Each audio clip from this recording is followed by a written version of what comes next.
The 3-year Japan-Korea chip war is over. Yoon Suk-yeol visited Japan, and the two sides agreed to lift the export restrictions on semiconductor products.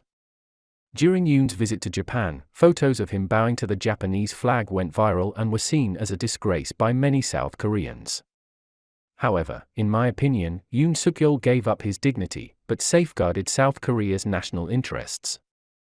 In essence, this is a personal compromise that weak countries have to make when dealing with strong countries. In exchange for Japan's lifting of the ban on South Korean semiconductor products, Yoon Suk-yeol not only sold his own dignity, but also sold the dignity of South Korean workers in World War II. On behalf of the South Korean government, he no longer requires Japan to apologize, plead guilty, and pay compensation for the crimes committed by Korean laborers during World War II. Instead, South Korea will compensate Korean laborers during World War II. This reconciliation is essentially a kind of humiliating diplomacy for South Korea. But South Korea had no choice, he had to swallow this humiliation by himself. Behind the reconciliation between Japan and South Korea is the 3-year Japan-South Korea chip war. Why did Yoon Suk-yeol bow to Japan despite the opposition of the Korean people? This is undoubtedly another bad signal for Chinese semiconductors. Why? Okay, let's get started.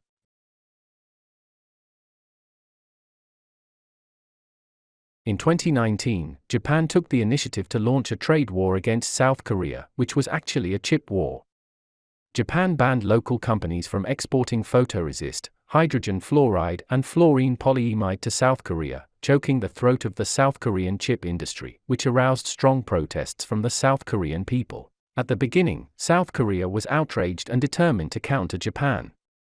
Korean people began scolding Japan, and spontaneously boycotted Japanese products. The national sentiment and patriotic enthusiasm of Koreans were ignited to the highest point.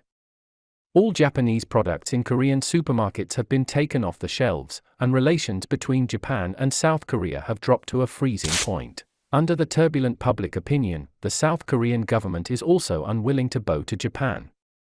As a result, the Moon Jae-in government has taken tough countermeasures. South Korea is Japan's largest source of tourism, and the South Korean government wants to fight back against Japan in terms of tourism. That year, the number of Korean tourists to Japan plummeted. However, what South Korea did not expect was that the number of Chinese tourists visiting Japan has skyrocketed, hitting a record high. In 2019, including Hong Kong, Macau, and Taiwan, the number of Chinese tourists visiting Japan exceeded 16 million, accounting for 52% of the total number of tourists from Japan. South Korea's tourism countermeasure plan has completely failed, and Chinese tourists have perfectly replaced Korean tourists. Seeing that the tourism countermeasures failed, the Koreans launched a domestic substitution plan.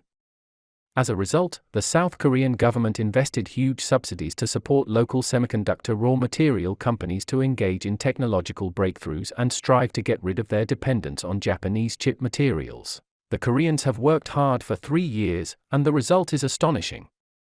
In 2019, South Korea's photoresist dependence on Japan was as high as 80%, and 3 years later in 2022, South Korea's photoresist dependence on Japan was still as high as 80%. This is a total failure. Japan has banned the sale of photoresist to South Korea. Why is South Korea still so dependent on Japanese photoresist? This has to mention the bad intentions of the Japanese. Japan prohibits local companies from selling chip raw materials to South Korea, but does not prohibit overseas Japanese branches from selling chip raw materials to South Korea. The domestic substitution plan actively promoted by the South Korean government was blinded by the following South Korean companies. They purchased photoresist from the European branch of a Japanese company, shipped it to South Korea, and put a Korean trademark on it, saying that it was Korean-made photoresist. These Korean companies are selling Japanese photoresists while receiving high subsidies from the South Korean government, and they are making a lot of money. Only the Korean people were kept in the dark, shouting support for Made in Korea. This is true not only for photoresists, but also for other semiconductor raw materials. Only a very small number of Korean companies have developed photoresists, but only in laboratories, and they cannot meet mass production standards. In other words, South Korea can manufacture photoresist, which solves the problem of creating something from scratch, but it is very far away from replacing Japanese photoresist on a large scale in the fierce market competition. The reason why Japan launched a chip war against South Korea is also very simple. Before the rise of South Korea's semiconductor industry, Japan was the king of semiconductors in the world. 6 of the world's top 10 chip companies are Japanese. Today, although Japan's Canon and Nikon have lost technically to the Netherlands' ASML, they are still the top 3 lithography machine companies in the world. Compared with the complete chip industry, Japan is the number 1 in the world. In the 1980s, Japan was at the top level in the world from lithography machines, to raw materials, to chip manufacturing. But Japan's semiconductor industry is too strong, which has attracted the attention of the United States. In 1986, the United States forced Japan to sign the unequal US-Japan Semiconductor Agreement and began to suppress the Japanese chip industry. At the same time, the United States has supported ASML in the Netherlands, TSMC in Taiwan, Samsung in South Korea and SK Hynix. Under the joint encirclement and suppression of the United States, the Netherlands, South Korea and Taiwan, Japan lost its status as an industrial power in chip manufacturing. Today, among the top 10 semiconductor companies in the world, none of the Japanese companies have disappeared, and they have been divided up by the United States, South Korea, and Taiwan. Japan is not reconciled to watching the rapid rise of Korean semiconductors. In order to protect Japan's last remaining chip industry, Japan launched a chip war against South Korea. South Korea's annual revenue from semiconductor exports exceeds $130 billion, while Japan's annual revenue from exporting photoresists to South Korea is only a few $100 million. But Japan relied on these hundreds of millions of dollars of photoresist to severely sanction South Korea's $130 billion chip industry. South Korea's automotive electronics industry is highly developed, and there is a huge demand for chips. For example, Korean mobile phones, computers, TVs, and cars are all inseparable from chips. Chips are directly related to the lifeline of South Korea's national economy. After 3 years of domestic substitution, nothing came of it. The most important thing is that China is investing heavily in the chip industry and developing at a high speed.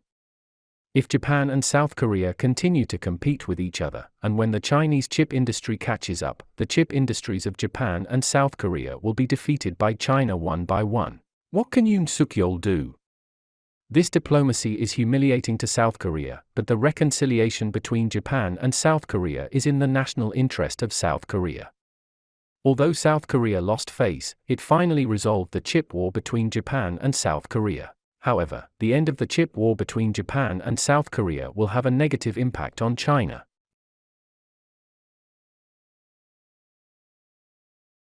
It means that the United States has cleared the internal obstacles of the US-Japan-South Korea-Taiwan chip alliance, and Japan and South Korea will unite to limit the development of China's chip industry. South Korea's humiliating diplomacy has also alerted China. Domestic substitution of chips is an inevitable path for China, and it is impossible for China to engage in humiliating diplomacy like South Korea. In fact, even if China wants to be subdued and bow its head, the United States and Japan will never give China a chance. South Korea's humiliation diplomacy is effective because South Korea is a small country and cannot pose a major challenge to the United States and Japan. But for a big country like China, engaging in humiliating diplomacy can get nothing but humiliation. At present, the problems facing China's chip industry are not only photolithography machines, but also chip raw materials such as photoresist. 90% of China's photoresist is dependent on imports. Under the joint obstruction of the United States, Japan, South Korea, and Taiwan's four-party chip alliance, China's chip industry can only take the route of self-independence of the entire industry chain, replicating the miracle of the Japanese chip industry in the 1980s. Every link from lithography machines, to raw materials, to chip production, packaging, and EDA industrial software is independent. No matter how difficult it is, China has no way out. In the chip industry, China's opponents are not just the United States. The United States is coercing all other semiconductor industry powers in the world to jointly blockade China.